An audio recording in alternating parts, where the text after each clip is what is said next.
Nah, teknik sungging ini sendiri fungsinya untuk menggradasi warna, tapi dengan cara ditumpuk-tumpuk. Jadi catnya itu ditumpuk, bisa disanding bisa. Jadi semisal tua, dari merah tua dulu, terus makin cerah, merah muda, terus merah semakin muda lagi, semakin muda lagi, seperti itu. Sugeng Rahayu, bersama saya lagi tentunya Prastiawan. Kemarin kan kita sudah membahas tentang bagaimana cara pewarnaan sebuah topeng barongan. Nah, sekarang kita akan mengulik bagaimana pengecetan sebuah jamang atau mahkota sebuah barongan.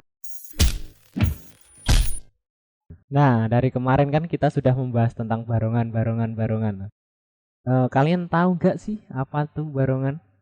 Barongan itu adalah topeng menggambarkan sebuah tokoh cerita rakyat dari Kediri tentunya.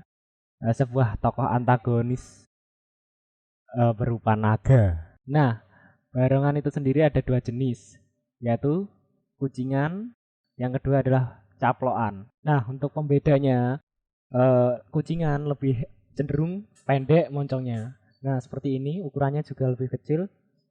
Ini lagi proses, belum sepenuhnya jadi. Yang kedua, caploan. Caploan cenderung lebih panjang moncongnya, seperti ini. Bisa kalian lihat. Ini yang kita urik kemarin. Kalau kalian pengen tahu lebih dalam tentang kucingan atau barongan, kucingan atau caploan, kalian bisa ikuti video selanjutnya. Begitupun jamangnya atau mahkotanya. Antara kucingan dan caploan itu berbeda.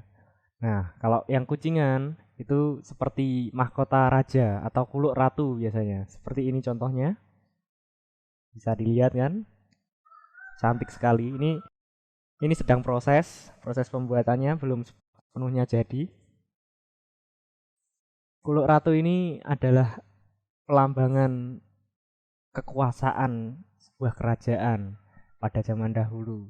Jadi digambarkan seperti mahkota raja, lancip ke atas seperti ini. Berbeda lagi dengan jamang caploan. Nah, jamang caploan di sini cenderung menggunakan mahkota atau jamang berjenis alasan. Nah, di sini contohnya bisa kalian lihat. Jamang alasan adalah menggambaran sebuah background sosok antagonis. Nah, di sini kan barongan kan semuanya antagonis. Nah, ini digambarkan di sini. Nah, kembali lagi ke pewarnaan sebuah mahkota atau jamang barongan. Nah, di sini ada 3 aspek yang perlu diperhatikan. Yang pertama adalah bahan, yang kedua adalah teknik, yang terakhir adalah finishing. Yang pertama bahan. Nah, di dalam bahan itu sendiri ada berbagai macam bahan yang digunakan dalam pembuatan jamang barongan. Tentunya kulit ya. Yang saya gunakan ini adalah kulit kerbau biasanya. Kulit kambing bisa sih, atau kulit sapi, tapi lebih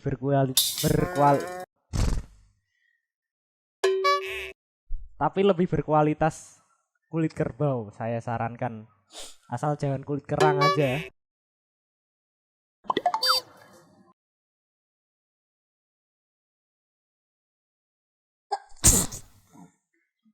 Ya, putih nih bisa digunakan. Yang pertama adalah cat air, yang kedua adalah cat minyak.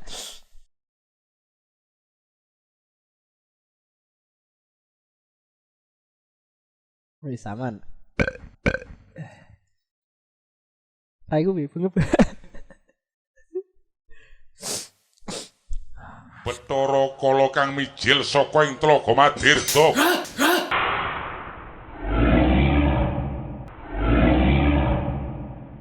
Nah, yang berikutnya adalah cat. Nah, ada 2 jenis cat yang digunakan dalam pewarnaan sebuah jamang atau mahkota ini. Yang pertama adalah cat minyak. Ini bisa kalian lihat.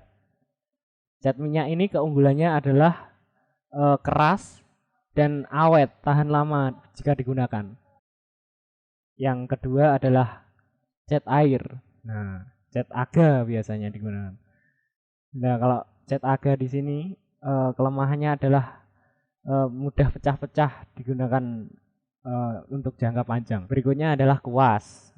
Kuas di sini yang digunakan ada banyak sekali kuas yang digunakan dari berbagai ukuran. Contohnya seperti ini. Ada kuas paling besar, menengah, terus paling skinny atau kecil. Nah, yang sering digunakan dalam pengecetan sebuah jamang itu adalah yang kecil dan yang sedang.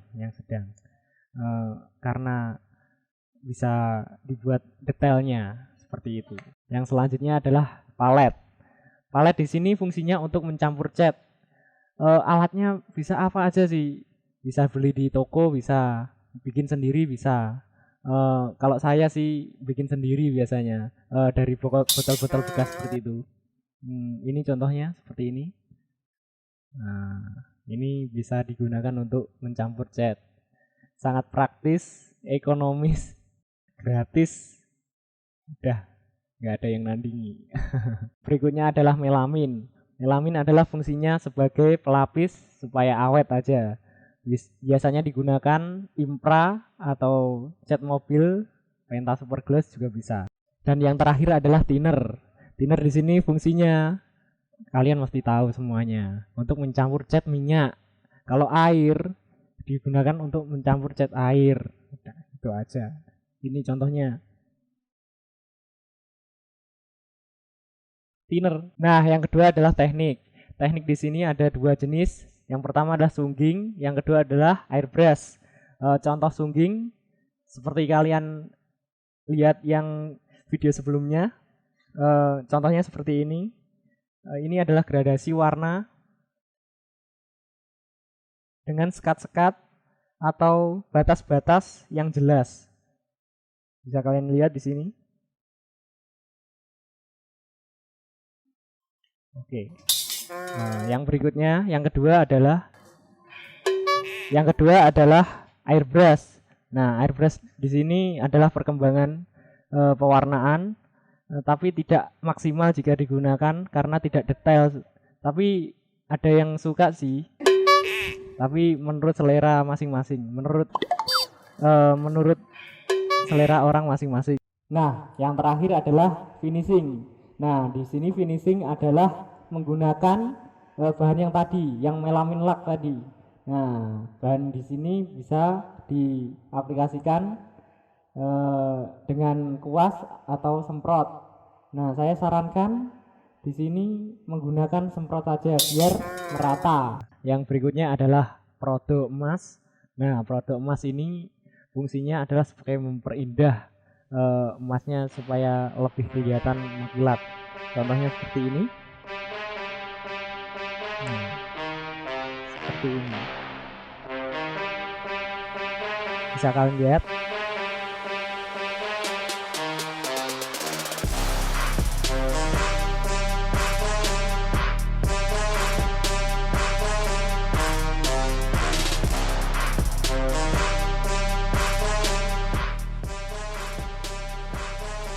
Manungsa itu nuduh wohing pakerti. Jadi kita sebagai manusia harus menanam kebaikan supaya mengunduh kebaikan. Jika kita menanam keburukan, akan mengunduh pula keburukan. Wis, kuwi sing bisa tak sampaikne lur. Ana kurange komen nang ngisor iki, lek ana luwih PM dadi ilmumu. Matur suwun dulur, aja lali subscribe atau berlangganan itu gratis. Salam budaya, rahayu, rahayu, rahayu.